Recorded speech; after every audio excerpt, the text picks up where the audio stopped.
I'll hit record. Excellent. And it's working. Okay. Good. Yes. All right. So, okay, good stuff. Hey, folks, sit back, relax, get your favorite libation, your favorite snack. The Geocaching Podcast is coming at you right about now. You want to know how to find it. Seek it out when they hide it. You know it's in the bag when it's an easy grab. But come on, take a chance now. So go, geocache. And if you need help, we're right there in a flash. If you got a question, just call in and ask. Uncover the stash on the Geocaching Podcast. The Geocaching Podcast. Welcome to the Geocaching Podcast, episode 506, recorded live on August 2nd, 2017. I'm your host, Headhardhat with Scott Burks and Taz427. You can join our chat room and watch our live video stream, plus participate with us as we record this episode. All this and more can be found at www.geocachingpodcast.com/live.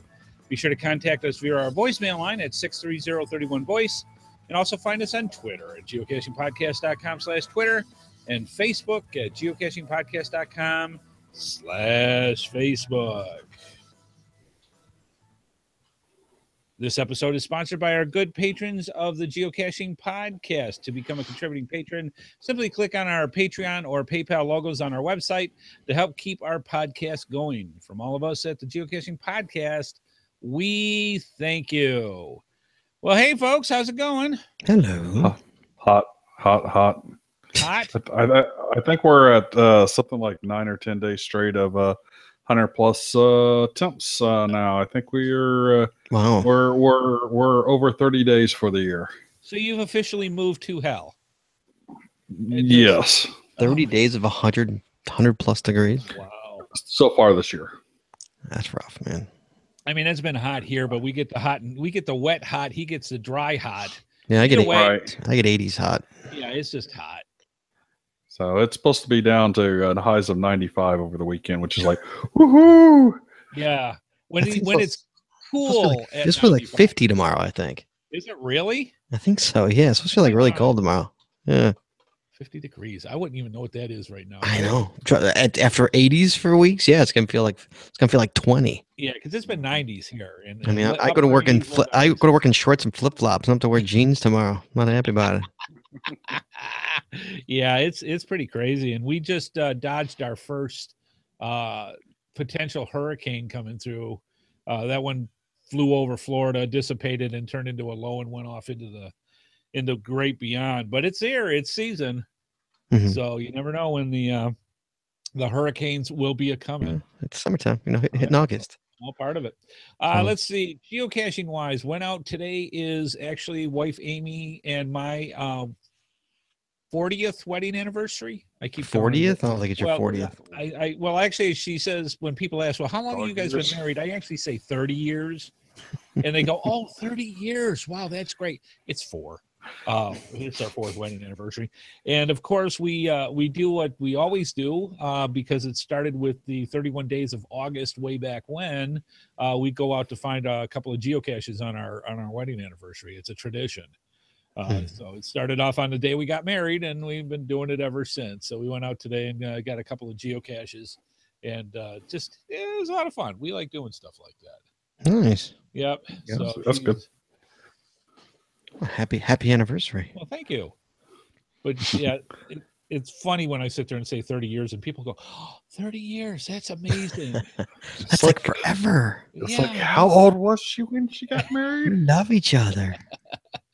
Yeah, so they look at the gray in the beard for me. So oh yeah, I know that feeling. Wow, you really are old. It's like, yeah. Yes, I am. Yeah, I actually hit my my 9-year cache anniversary. Really? Last week. Yeah, 9 the years. 24th. Yeah, I hit my 9-year cache anniversary. Yeah, because mine was actually, I gotta look it up. I think mine was February I started. Yeah, mine was July 24th, man. Wow. 2008. Yeah, isn't that amazing?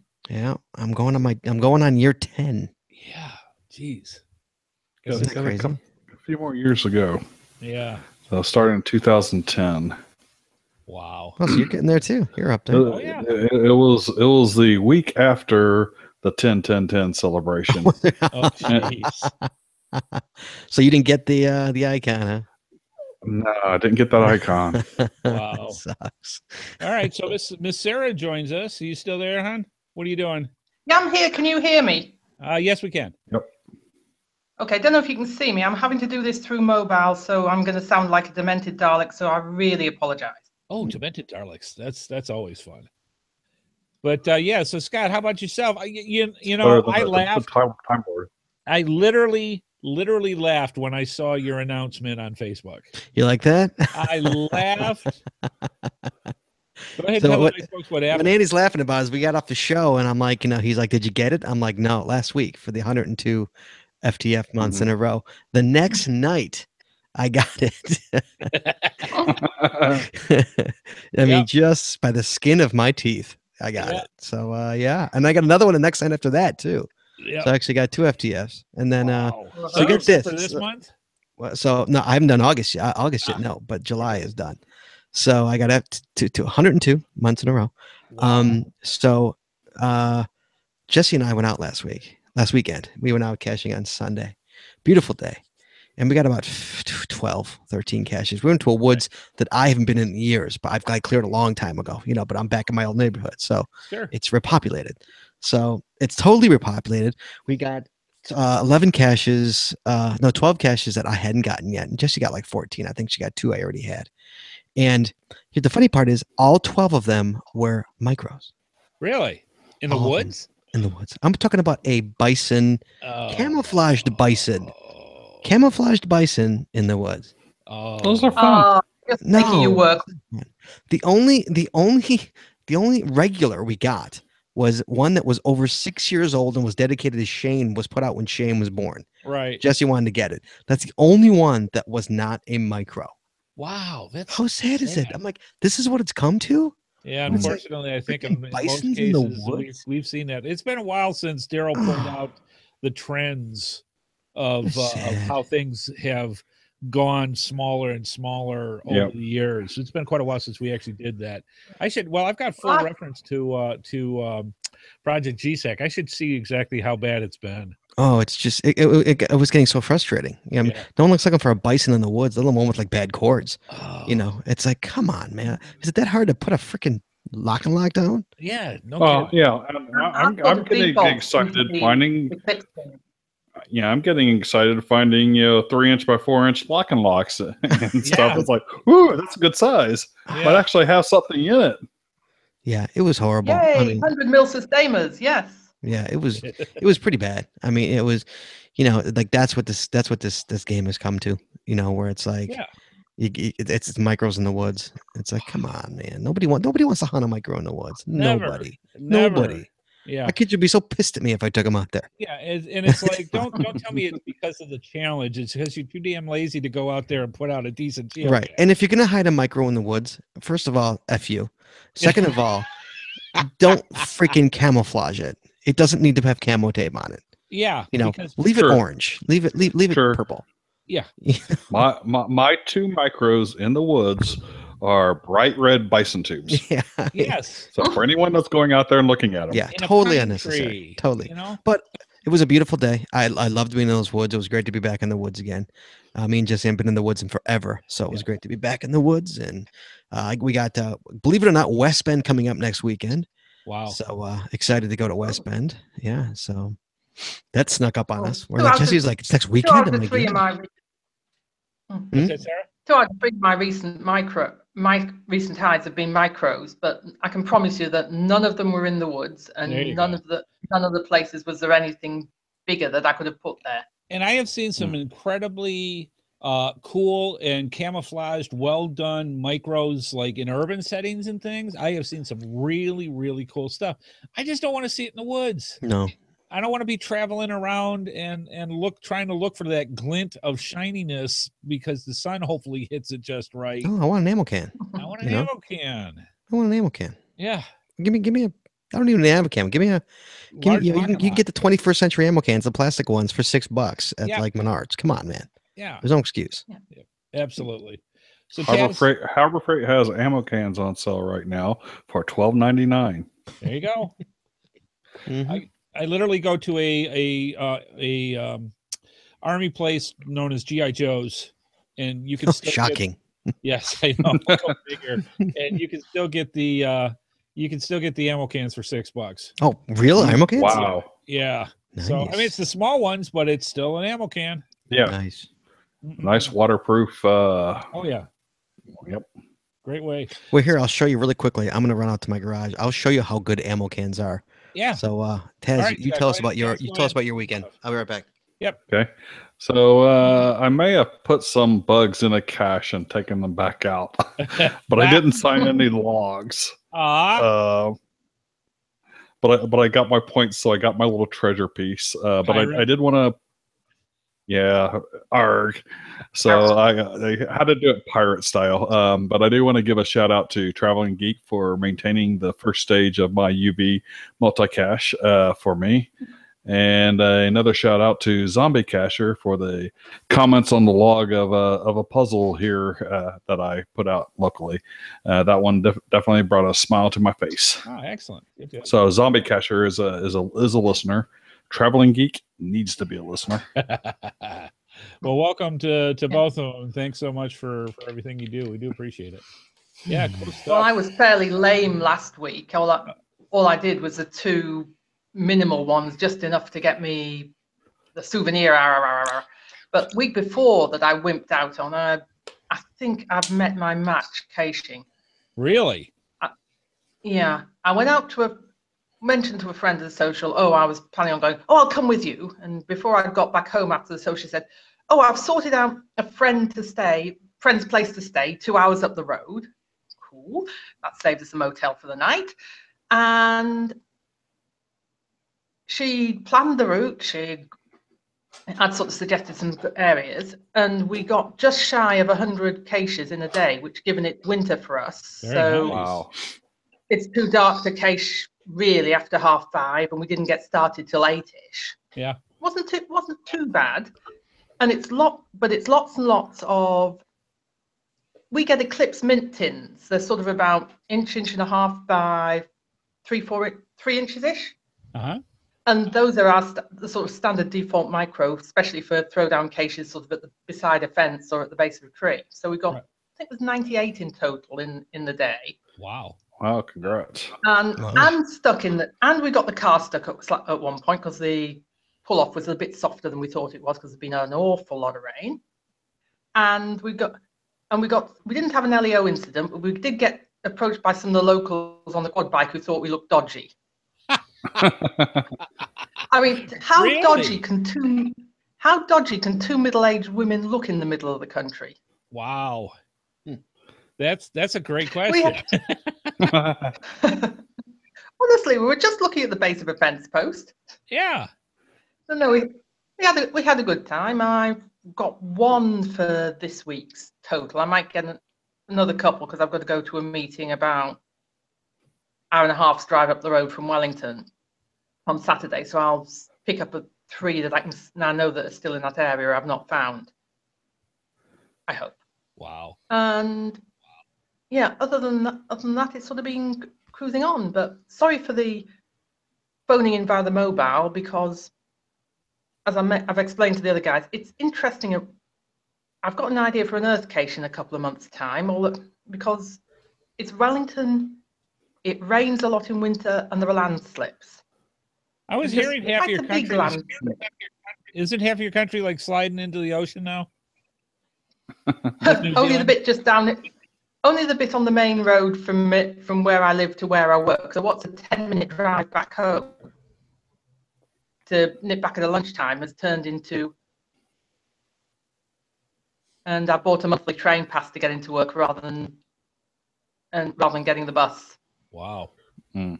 But the good thing is, it happened at 3 o'clock. The landslip happened at 3 o'clock in the morning, and so nobody was around when half the hillside decided to join half the road. Oh. And not after an earthquake, so So at least resources are available to clear that rather than having to work on about 20 other things at once. Is it all just saturation No, it's from the rain in the winter and that, and it just decided to let go? a bit of that. There's been an awful lot of, it's been a very wet winter, but the sort of every so often, whenever it rains, there's the rock's soft, it's broken up, there's landslips quite often. Huh. Wow. Yeah. At least about like out here. It's just another thing that I'm realizing that New Zealand isn't the paradise that I thought it was. Absolute it has Mount Doom. And I'm blessed to be here. Yes. But it's, as I say, I give it like it is. It rains, it's rainy, it's windy. We occasionally have the earth shakes every so often, not that badly, fortunately, recently. Right. But yeah, hey, we don't tend to get cyclones. We don't get the. If it's wet, it's too wet to have bushfires, as California gets. Hang on a second. For Scott.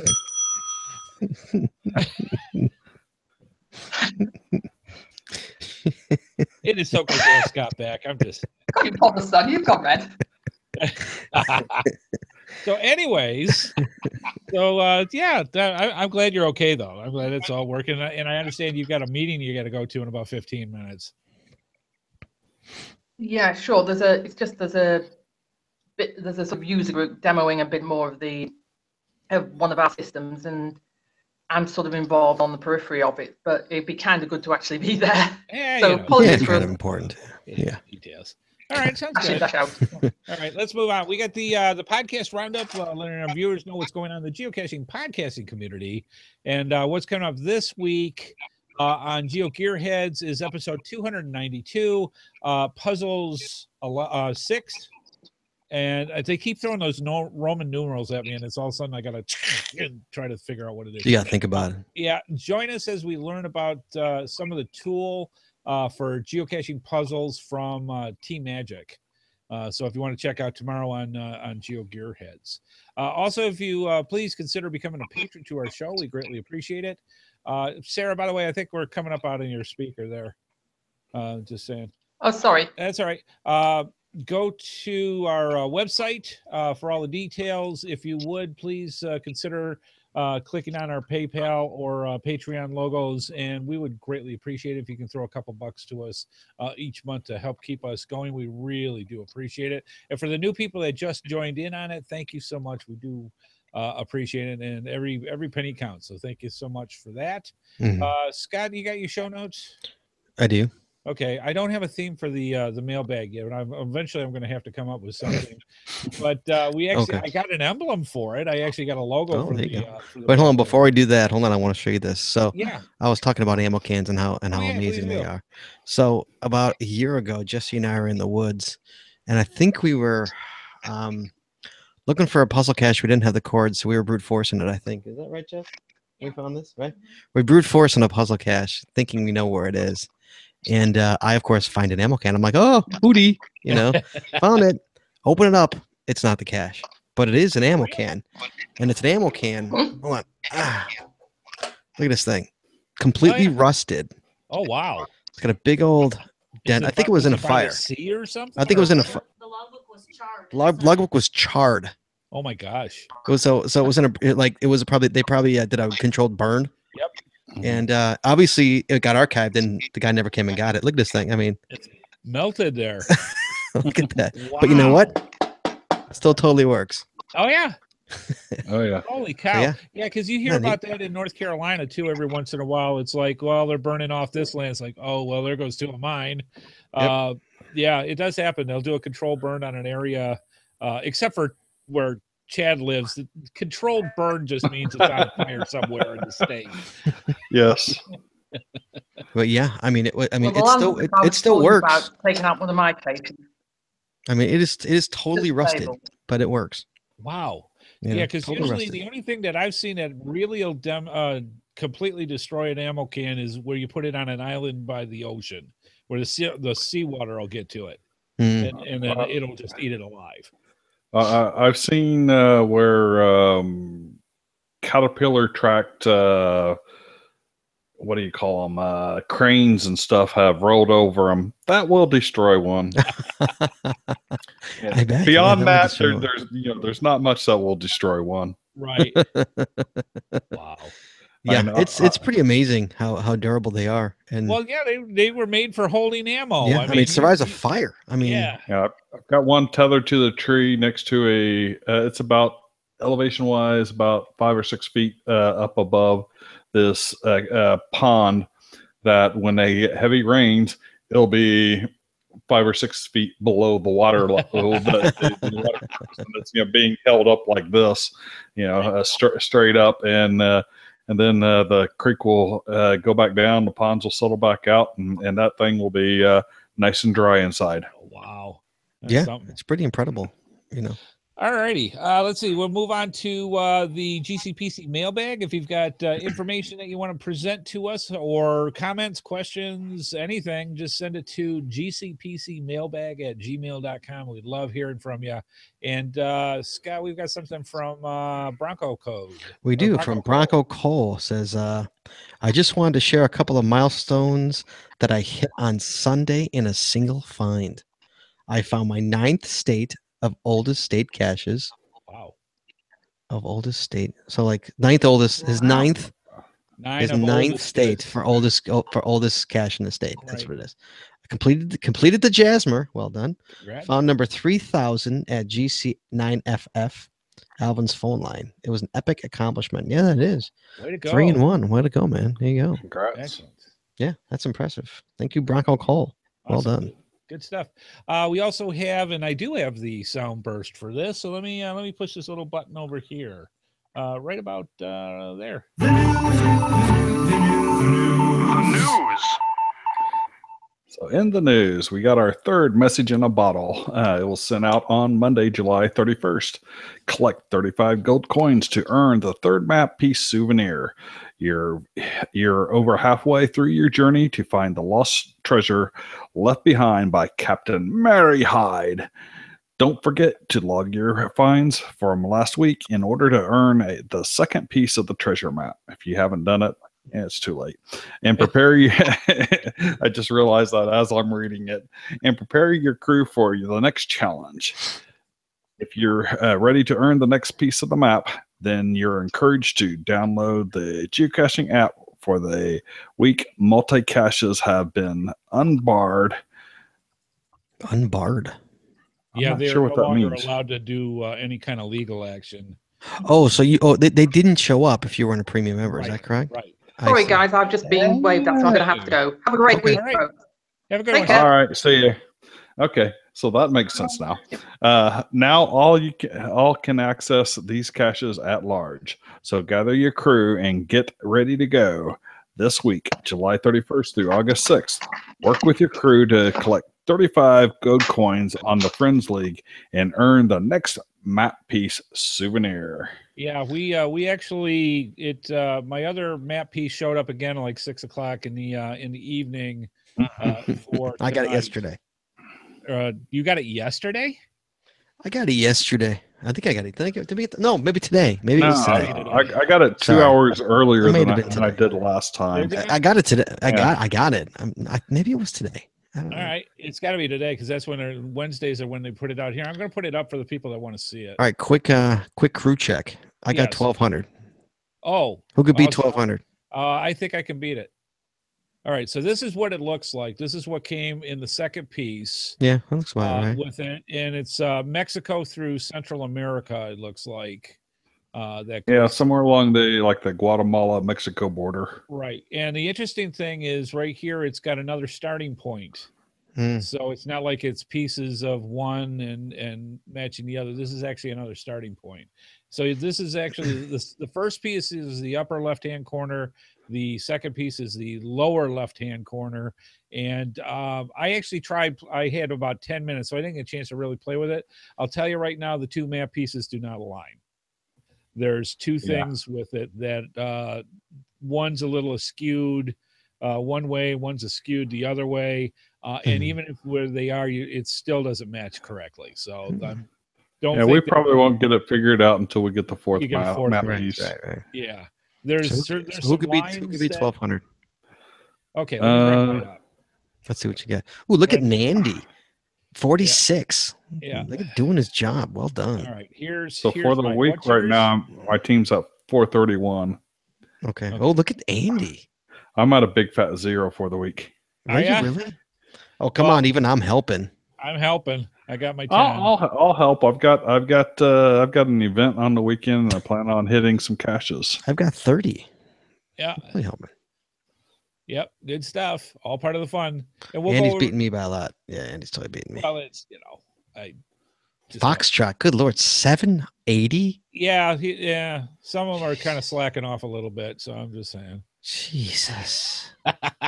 Now, if you want to be interested, this is how the scoring works this week. If you find it, you get 5 points. If you attend any event, you only get 7. If you find a geocache with 10 or more favorite points, you get 7. If you find a multi-cache, they're trying to pull out the multi-caches this week because they barred them. So you can go to them and get your 10 gold coins for finding a multi-cache. If you receive a trackable, you only get 3 now. So they have drastically lowered it down. And if you drop off a trackable, you only get 4 gold points. As opposed to cheating. 5 and 10 of last week. Well, so, I just noticed that if you click on somebody's name, it tells you what they did. Oh, does it really? So you could totally see the cheaters here. Okay. Look at Nandy retrieve trackable. But didn't log any caches, just retrieve trackable. Wow. You could totally catch the cheaters here. Wow, I didn't know. Devilman Rick totally cheating. Totally cheating. Uh-oh. That's funny. I never knew you could do that. I didn't know you could do that. Click one. Yeah, I just did. I brought somebody up, and it's like, all right, well, hey, the cat's out of the bag. I'm just saying. Holy cow, that's funny though. I never knew you could do that. I didn't know either. I never paid attention. And you can actually pull out each week now. If you go up to where the date is in the upper left, you can actually go and choose which week look at that. Yeah, look at that. See how they did. So, yeah. All right. So, all the pirates out there, I'm just saying. All right. So, for today, there you go. Those are the 2 that wife Amy and I went and found out. Look at you got 10. There you go. Yeah. So, see, there you are. Man, we just went out. I don't know when we went out. A couple of Tuesday night? Yeah. Monday? When did we go out? Monday night we went out. We got no kids this week, so it's. Oh yeah. See. Yeah. So the main thing is. See, I was being honest about last week. I literally dropped off and retrieved. We are all pirates. That's what I did. We are all pirates, and don't let anybody kid you any other way. We are all pirates. But yeah, that's interesting. I didn't know if you clicked on them, it actually showed. Never saw that before. Yeah, no idea. Apparently, everybody else in the chat room knew. Yeah, we're the only ones who didn't know. And then if you want to click on the profile, you can even get more. So I'm just saying, lots of stuff. You learn so much good stuff here on the Geocaching Podcast. Who knew? Who knew? So yeah, there you go. Somebody listening had no idea, and we just enlightened them. So yes, we did. Just like we enlightened them how to do the travel book ourselves. Pirate. So yes, all part of the fun. All right, good stuff. Let's see. That's pretty much it on this week. You got to get 35 points or more from your crew, and you have to contribute at least 5 points, I believe, for this week. Is that what it is? They're assuming 5. I'm thinking 5. Yeah, is what. Yeah. The main thing they said is your crew having 35 points. So someone out there, just drop a trackable or retrieve one trackable and see if you get it. Yeah. Well, you get your 5. Oh, you'll get your 5. Well, no, you can get 3. You only get 3 for dropping or retrieving a trackable this week. So someone out there, try it. Yep, all part of the fun. They're getting onto us. That's what it is. So, anywho, one of the things I thought we could get into tonight, since they were opening up for multi-caches, that we'd give a little bit more talk for the people that may not know what a multi-cache is. Let's face it, most people, as a trend in the United States at least, multi-caches and puzzle caches are not as much for people to find. Popular. Popularity. They really don't go through. Multi-caches, I would say even more so, that they are not as popular. Agreed. Yeah. Yeah. So for when you go out to it, they're a lot of fun. They're a great thing that you want to do. So let's just kind of go. Correction. They can be. They can also be a big source of frustration. Yes, that is very true. Of course, that's what that is. I mean, I've been an advocate of multi-caches for years for this entire show. Yeah. You know, I've always said, go do multis, you know. Oh, yeah. And they're awesome. And the kicker is if you go overseas and you go into Germany and there's tons of them. They're all over the place. They don't like doing traditionals. They want to do the multis and the puzzles.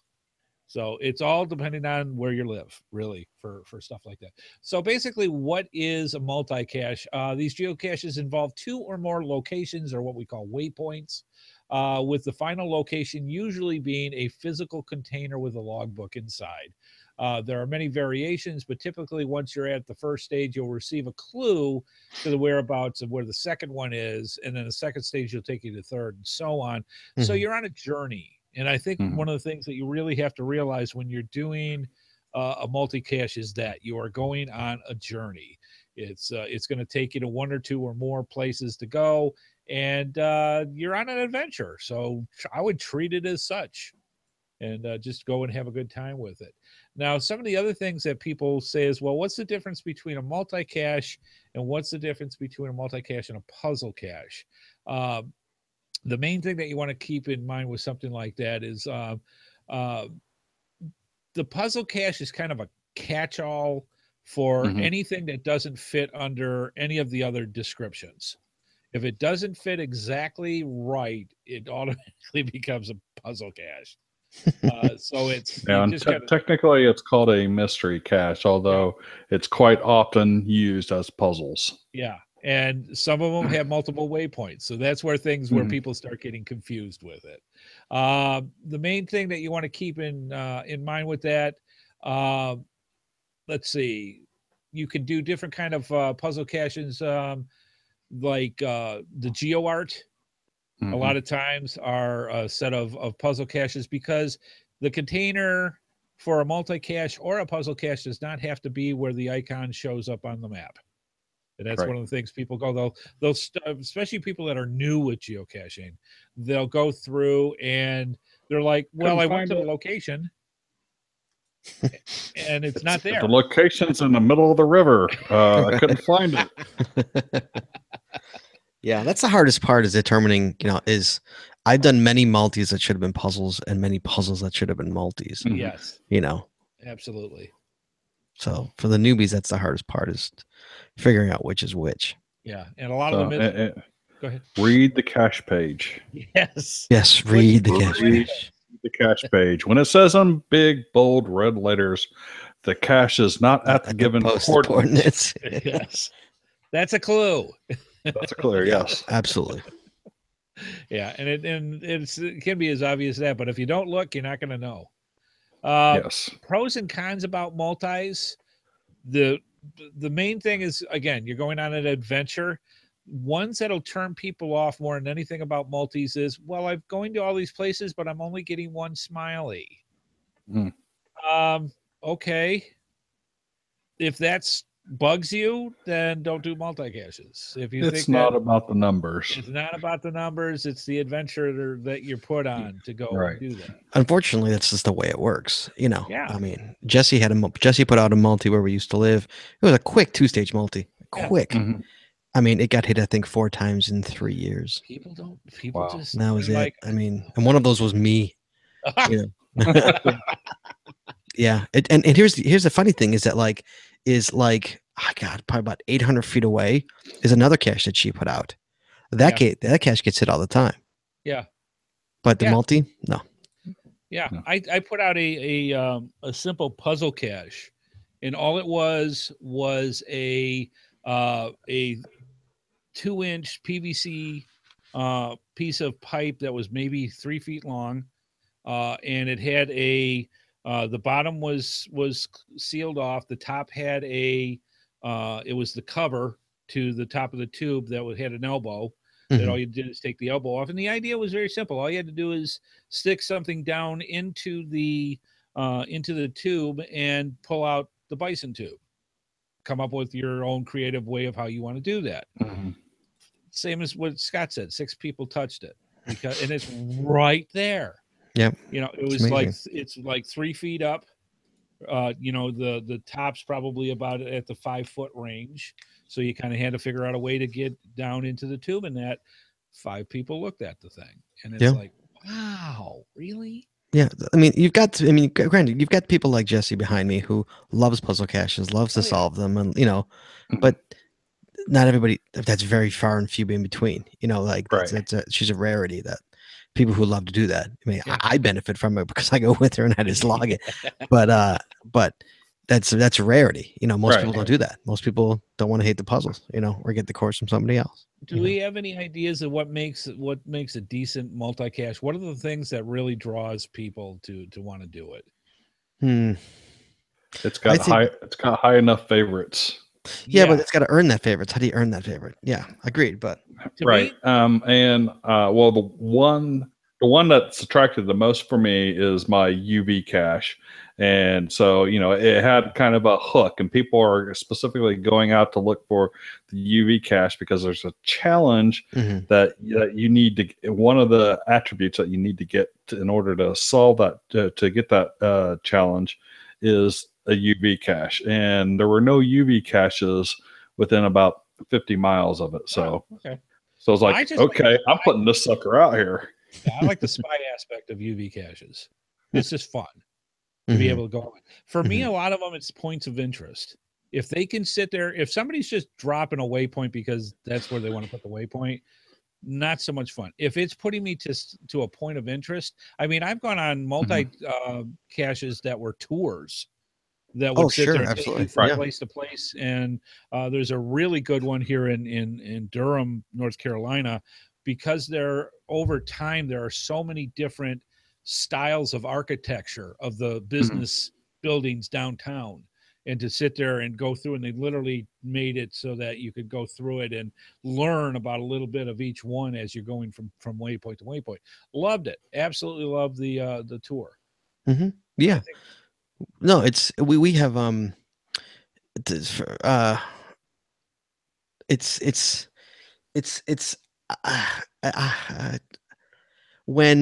when you take it and you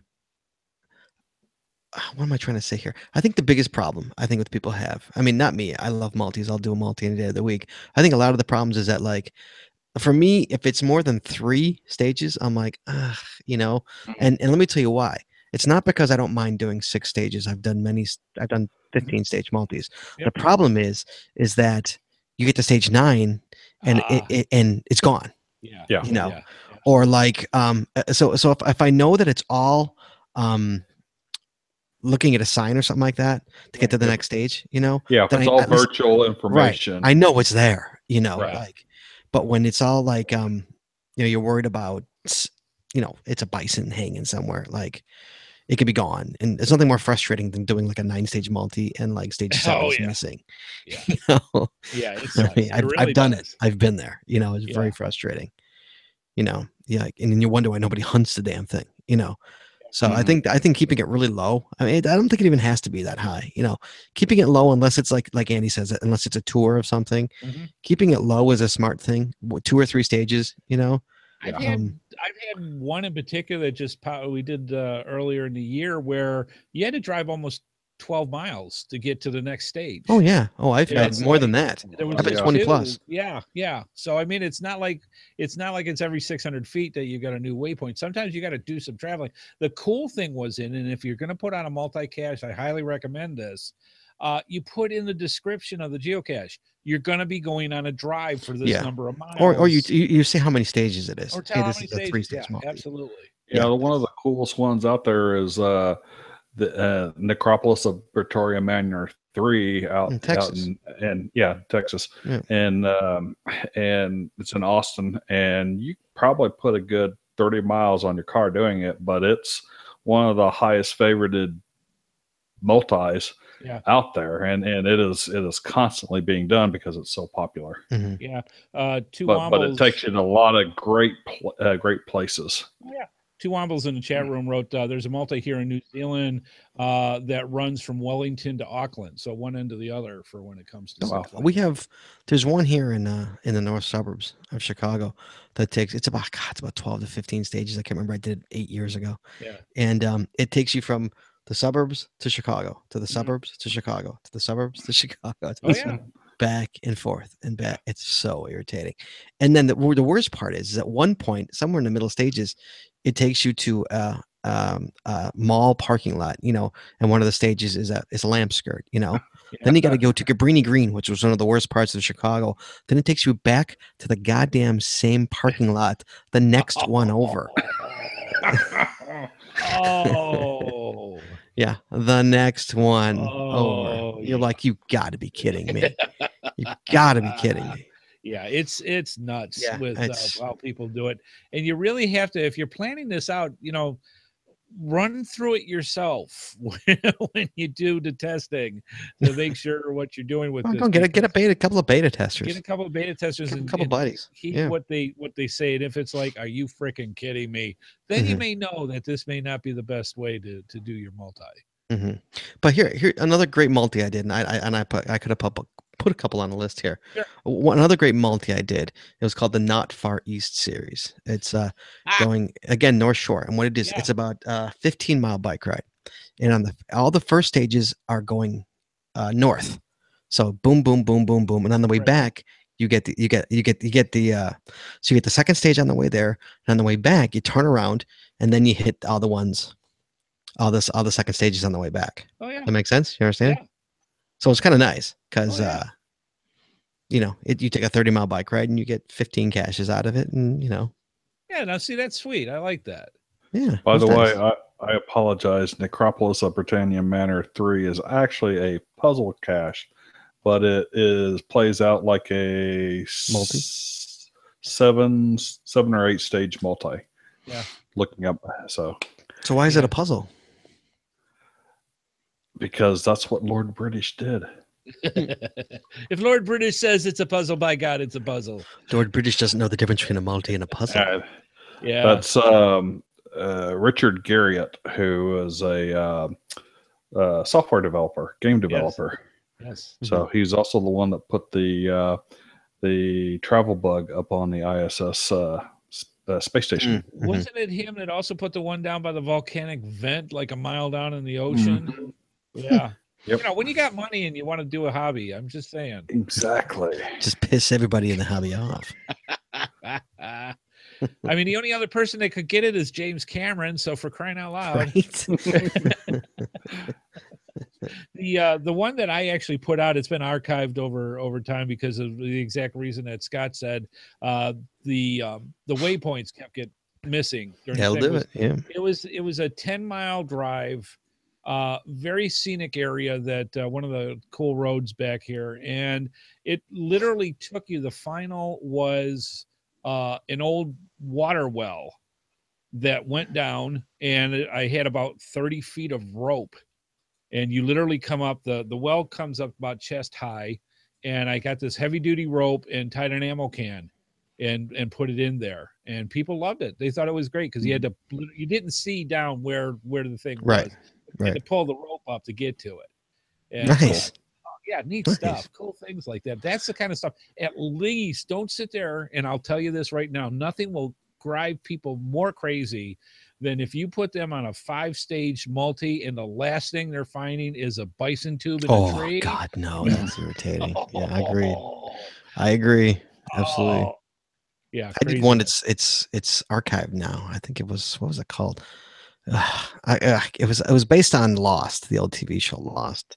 Uh-huh. And it was a 3-stager, and stage 1 was in Illinois, stage 2 was in Wisconsin, and then stage 3 was back in Illinois. Wow. Yeah, but that was all woodsy. It was all woods. When I mean, it was just over the border in Wisconsin, like Pleasant Prairie, like maybe 25 minutes from me. I mean, I'm right by the border of Wisconsin. Okay. Yeah. So it's like, it was close. I mean, not close. I mean, it's good, 15 miles. Good drive, but yeah. It's just funny. It's another state, Like, yeah, exactly. At least that's a point of interest. Oh yeah, we made a day of it. It was a great day. And again, it boils down to it being the adventure. Sarah wrote a thing before she left. She said, there's a good one in the center town that sent you up and down a steep hill with about 8 stages. Good exercise. I don't know. The Americans, we're pretty damn lazy. I'm just saying. There's another one that starts in the center of Wellington and ends in Auckland, like was mentioned earlier. Almost 500 kilometers, just over 300 miles away. That's an adventure. That's an all-dayer there. Yeah. Oh yeah. Yeah. I don't know if you're still allowed to do that. Doesn't there have to be a certain number in between miles? I haven't heard limits anymore. I thought there wasn't limits, and now there is. Puzzles, they introduced limits in about August, September of 2008. Yeah. They had to be within 2 miles, but I don't believe multis they ever put a limit in there.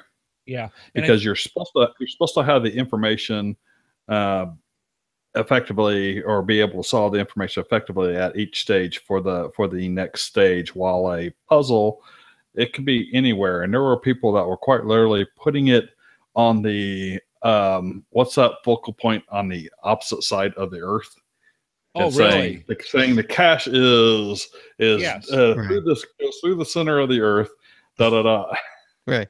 Which sucks for the United States, because most of the stuff that's the opposite side of the Earth is in the Indian Ocean. At the Indian Ocean. Yeah. So I'm just saying. Well, if there's no limit, why don't we do why don't we do a multi-cache? Stage 1 is my house. Stage 2 is Annie's house. Stage 3 is Chad's house. We can do it. The problem somebody would do it. Somebody would do it. They absolutely would do it. The kicker would be it's not the distance apart, it's how close they are together. There's 2 real kind of waypoints that you can do. There's a physical waypoint where you've got a container with a clue inside.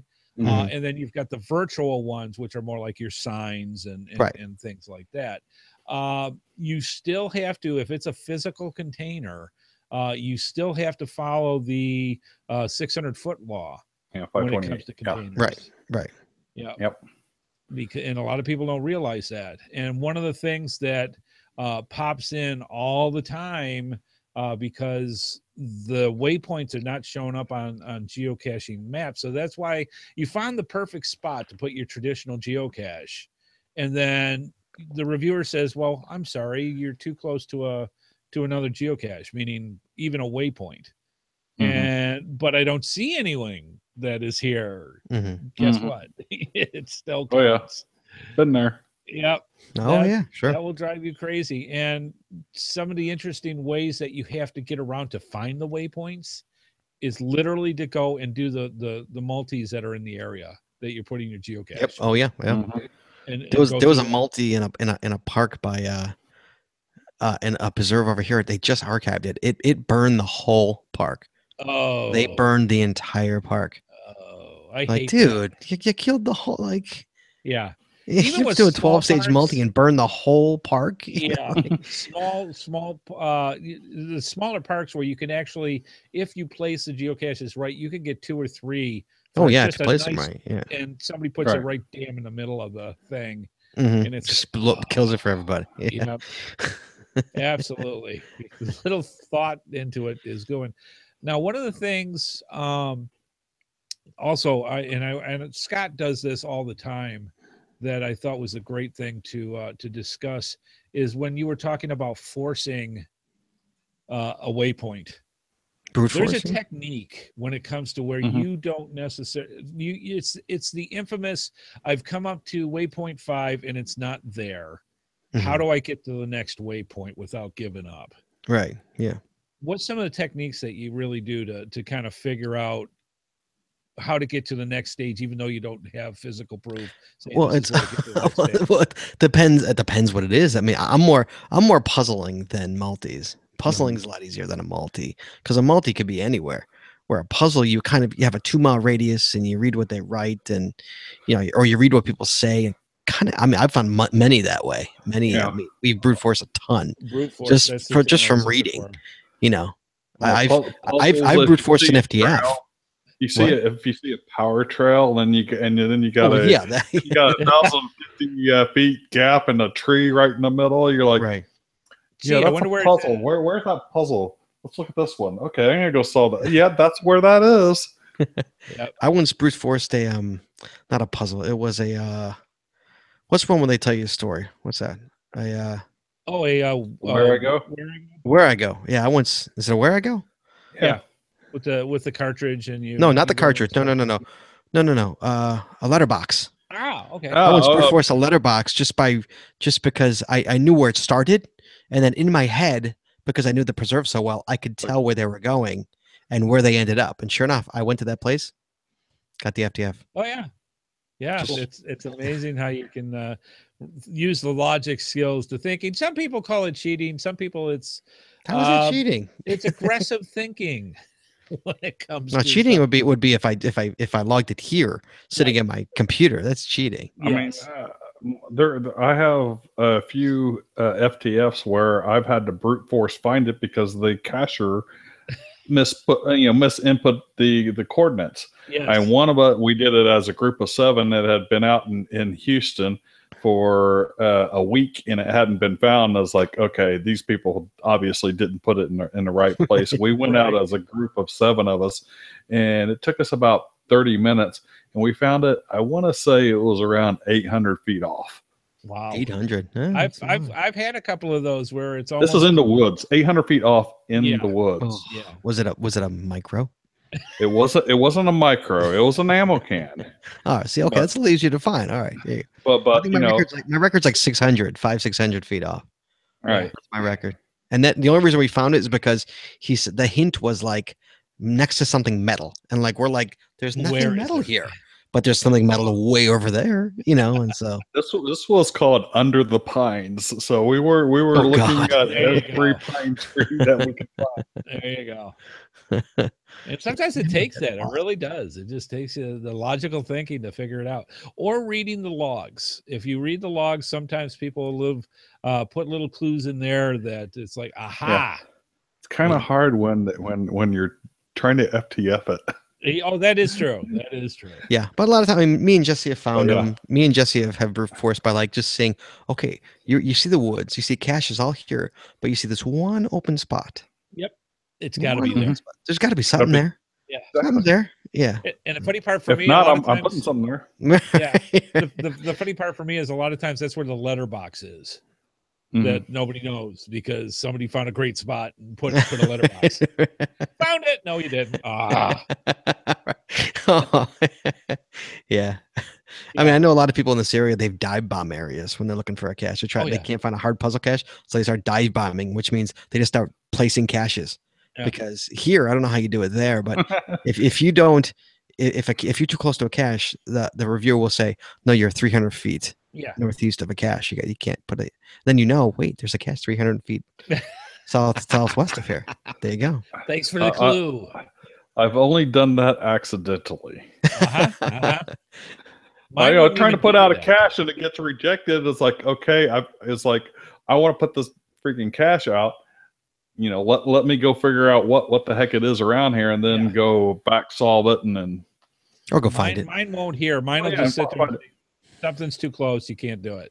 Thanks. Really? They don't even tell you how far? They don't tell you how far. They just really. Say, Here they don't tell you how far. It's just there's a puzzle that's interfering. You can't do it. How do you know how far? How do you know how far you have to move your cache? Like, okay, I'll move my cache. How far do I have to move it? When you put your next coordinates and it max. I'll move 10 feet. I'll go 10 feet at a time and go, is it okay now? Is it okay now? Is it okay now?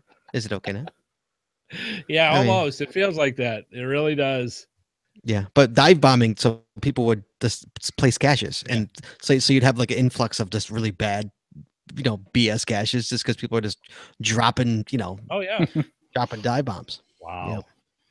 One of the other things you want to keep in mind for multi-caches is there are ways of verifying if you've got the right. Same for puzzle caches. How far? 10. And 10 miles away. And you can go through. Sorry, new cache 10 miles away. Ooh, nice alert. Caches are going live. All right. Continue. Sorry. But there are sanity checks that you can use. Sometimes there are things called checksums. I don't see that as much anymore. People, one of the things about being in a college town with Raleigh, North Carolina, where you've got 6 major colleges within, throwing a rock at, a lot of the professors will put out these, 5/5s multi-caches. And the idea is to figure this out. And a lot of times you have to figure out a checksum to do that. And basically what it is when you're doing a mathematical equation and your answer is like, say, for example, 456, you add 4 plus 5 plus 6 and get 15. And it'll actually say the checksum is whatever. And you try to match to that.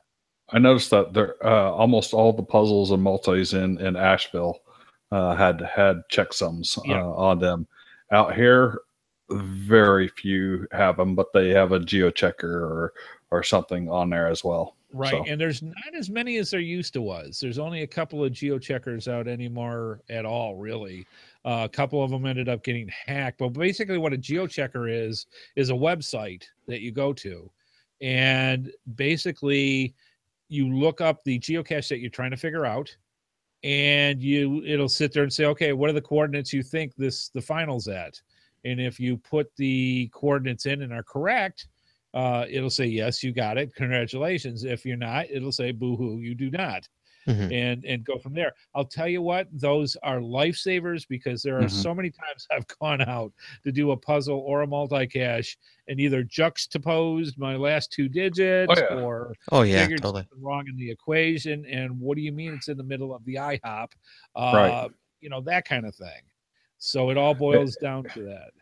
And if you're picking a geochecker, please pick one that will take the entire string of characters as one, as opposed to latitude separate from longitude. Oh yeah. It's like nuts. I want to cut and paste once. Yeah. But that's all part of the fun with it.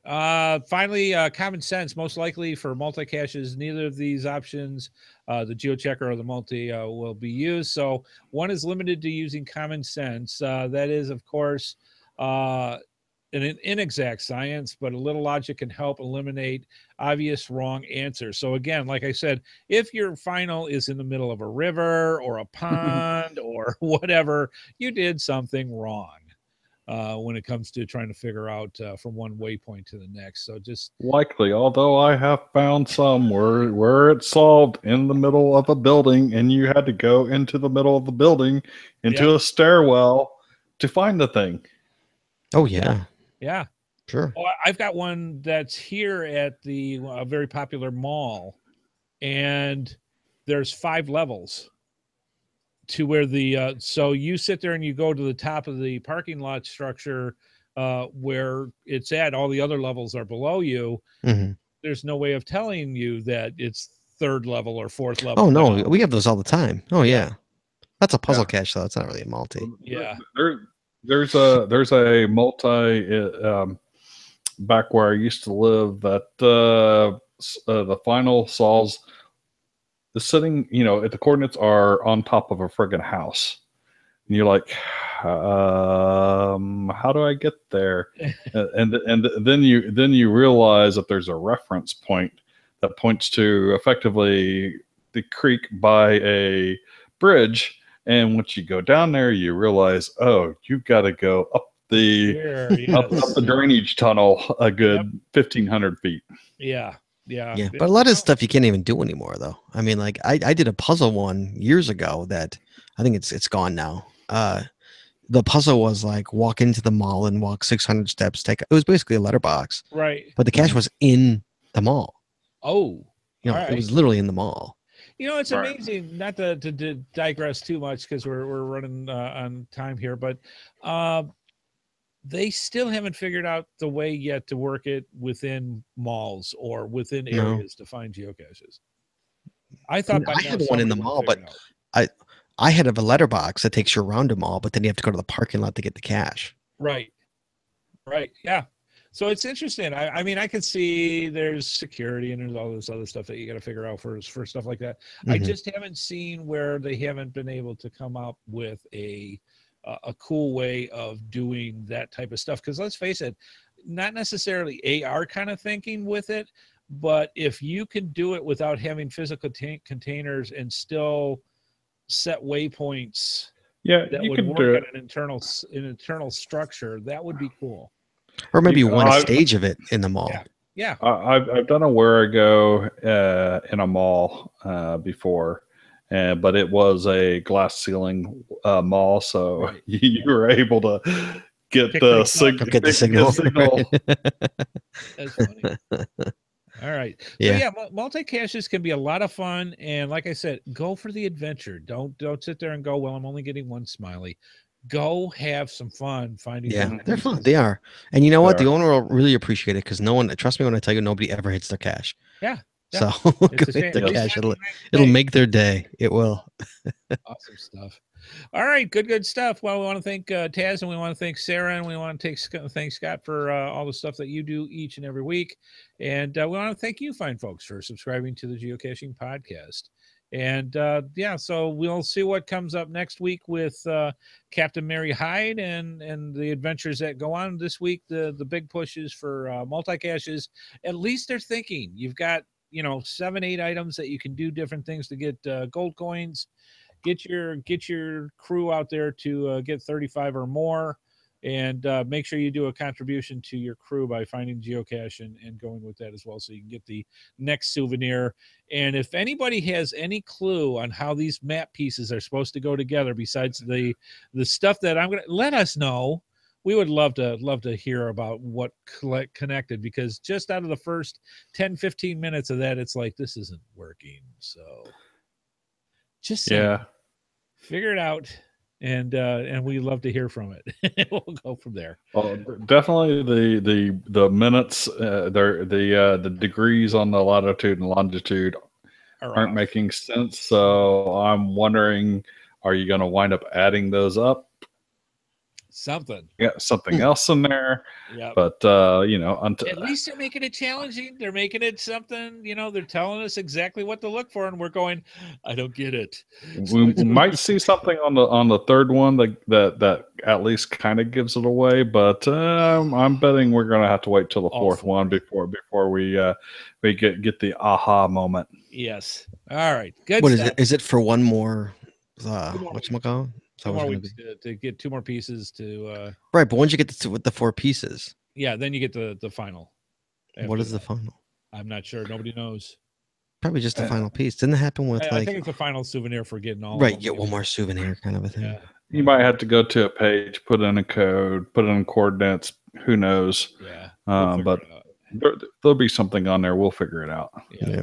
Because we don't figure it out. One of our brilliant followers will figure it out for us. Yeah, because the one thing that I think frustrating me with this is the map pieces that they're showing are not high res. So basically, you get a small 500 by 500 square, and if you try zooming in, it gets gradient very quickly. So you can't. There's no way of making the large pieces and looking together and itemizing everything and taking it apart. So that drives me a little nuts, but that's part of the fun. All right, we shall see. Good stuff. And then again, kudos to geocaching.com for putting out a cool thing for people to do. We appreciate it. Yes. All right. Thank you guys again, and thank you, fine folks. And I think it's time to move on here.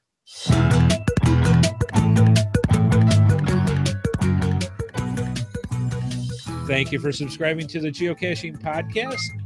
Please be sure to join us each and every Wednesday at 9:30 p.m. Eastern Time for another episode of the Geocaching Podcast.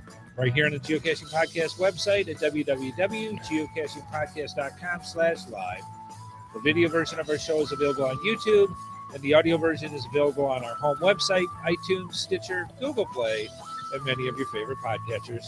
We love hearing from our viewers and listeners, so please visit us through our social media sites or contact us via our voicemail line at 630-31-VOICE. The Geocaching Podcast is a Headhardhat production and is produced by Andy Smith, Scott Burks, Chad Courtney, and Sarah T.S. This show is copyrighted 2017 by Andrew T. Smith. All rights reserved.